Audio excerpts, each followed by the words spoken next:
All right, welcome to this cold Thursday. Today we are on Investigation 9.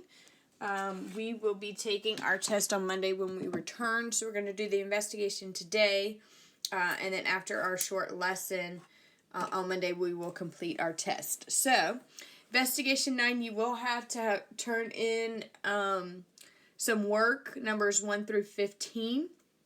So I'm going to go through the lesson, and you can either stop and pause the lesson to complete the questions and then replay it to keep going, or you can listen to the entire video and then go back and answer the questions, whatever you find fit for yourself. So we are on Investigation 9, page 472. You will need a piece of paper because you will be completing some work. So today we're going to be talking and focusing on line graphs. We actually did a line graph when we were mapping the ocean depth last week. So we kind of have some familiar to line graphs, but we're going to be we are going to be plotting different types of data today. All right, so here we go. So often we are interested in seeing the changes in data occur over a period of time. Below we show normal temperature in the city of Boston for each month of the year. So as you notice, January is 30, February is 31st, and this is the average. March is 38, April 49, May 59, so forth and so on. I want you to look at those numbers and see if you can determine a pattern or notice anything.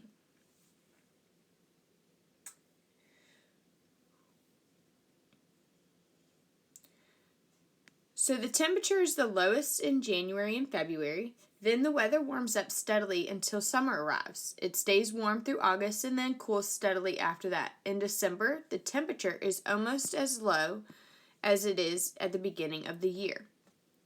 To show the change in temperature over time, we can use a line graph. We will draw a line on the grid. First, we will label the 12 months along the horizontal. So let's just remember what horizontal means. Horizontal is left to right. Then we'll label the temperatures on the vertical. The vertical is up and down. So as you see here at the bottom, we have the months. There's January, February, March, April, May, June, July, August, September, October, November, December. And then along the vertical, we have the temperature range starting from 0 all the way to 80. We label up to 80 on the grid because the graph temperature high is 74. So we choose the intervals of 10 on the vertical axis. And we could use smaller intervals such as 5, but then our grid would be bigger. So above each month we we place a dot at the height of the normal temperature. So for instance, for January it was 30, as we can tell on our chart up here. So they had plotted it on 30.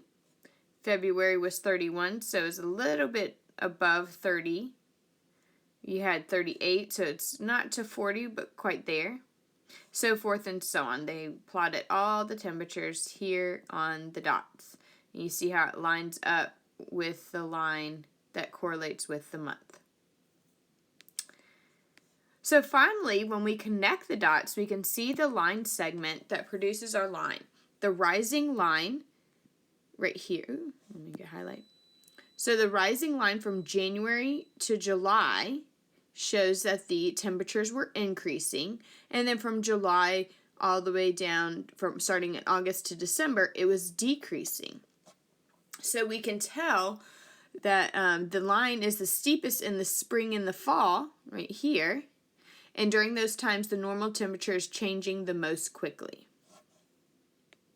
So we are able to see just by looking at this graph how the temperature had rise and fall throughout the year. So now you're going to do one on your own. So 1, 2, and 3. You're going to use this chart right here with Kyle's pull-ups. It says starting in 1998, Kyle recorded the number of pull-ups he could do at the beginning of each year. Here is the data that he collected. And now he wants to make a line graph. So 1 reads, and I'm not going to do it, this is something you need to do on your paper. It says make a line graph showing how the number of pull-ups Kyle could do changed over a period of time. 2, in which year did Kyle not record an improvement? And 3, in which year did Kyle record the greatest improvement over the previous years, and how can you tell? So don't forget that how can you tell, so that you're going to have a sentence describing how you were able to determine that with your line graph. Again, you can pause it now and do 1 through 3, or you can continue with the entire video and then go back and answer the questions. So here's another graph that we're going to use to interpret the data. So Mr. Escobar invests in stocks. He has constructed a line graph to show the value of his stocks at the beginning of the year. So you can see the horizontal is the year, and these are the value of the stocks, how much they cost. And you can see that he plotted all the data, and he has a line. So you're going to answer numbers 4 through 8 using this data chart already created for you, this line graph already created for you. All right, we're going to move on.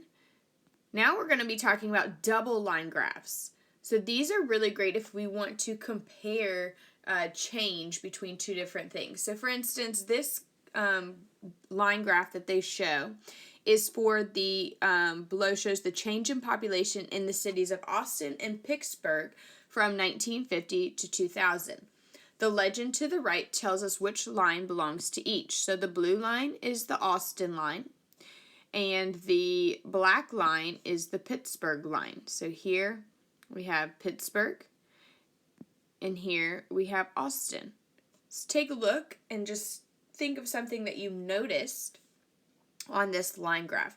So we're comparing two different cities on the same graph so that we can see, we can compare the two cities' population. So now you're going to use this line graph to answers number 9 through 14. Yep, 14. And then the last question, number 15, says Naomi and Takashi took 6 quizzes in their science classes. Each quiz was worth 10 points. Their score of the quizzes are summarized on the table below. You are going to make a double line graph for the scores with general patterns you see. Don't forget that when you do, you need to make a legend. Okay, so you can either, when you're making a legend, and if you can use 2 different colors, that's fine. So you might have Naomi as red and then Takashi as blue. But if you don't have colors, there's different ways that you can do. You can make the line that are just dots connecting. You can make dashes. So just be creative, but make sure you are labeling. So if you have red as Naomi, then make sure you have Naomi labeled red. So when you make your line plot, I will be able to see that the data in red is Naomi's and the blue is Takashi. I don't know. And if you have time and you want to, I'll give you some bonus points on your test if you do A and B. Let's say 5 bonus points on your test if you do A and B. You'll use the internet to do some research. Again, it's just optional. You do not have to do it. All right, I will see you guys Monday. Y'all have a good weekend. Bye.